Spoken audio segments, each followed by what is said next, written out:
The next part of the story happens in San Diego in November 2013 when I was bitten on the brainstem by a black widow spider.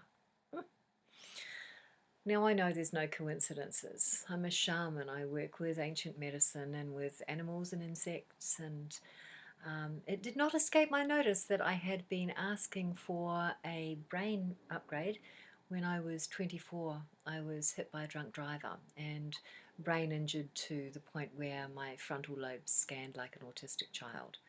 So I couldn't think forward or remember back, and I was, in order to survive, I had to learn to reprogram the neurological pathways of my brain to bypass the injury. And so that's how I accessed parts of my brain most people never get to, and became a shaman and an idiot savant, and well, that's another story.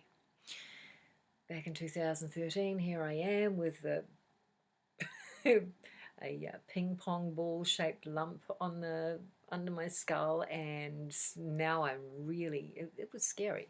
You know, I can cope with a lot of things, but additional brain, and I also knew that this was probably the answer to my prayer, because it never looks the way we think it will, and big challenges have big rewards.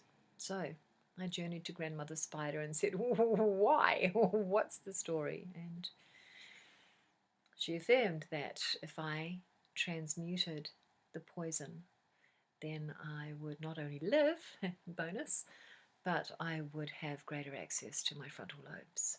So highly motivated. And part of the work that I did in transmuting and alchemizing the poison was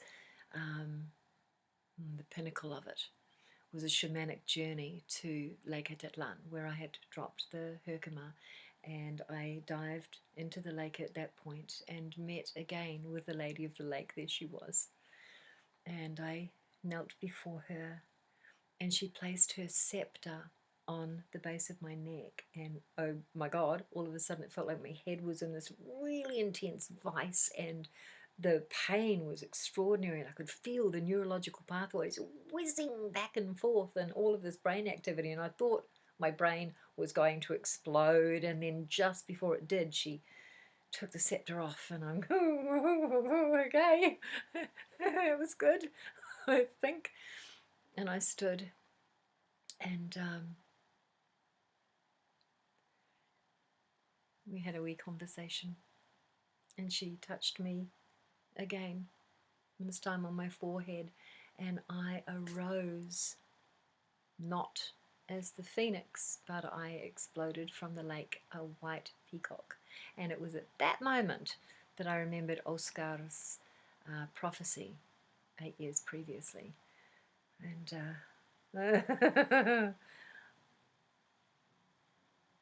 I didn't have the resistance that I had with the normal peacock. I don't know why, it just felt right.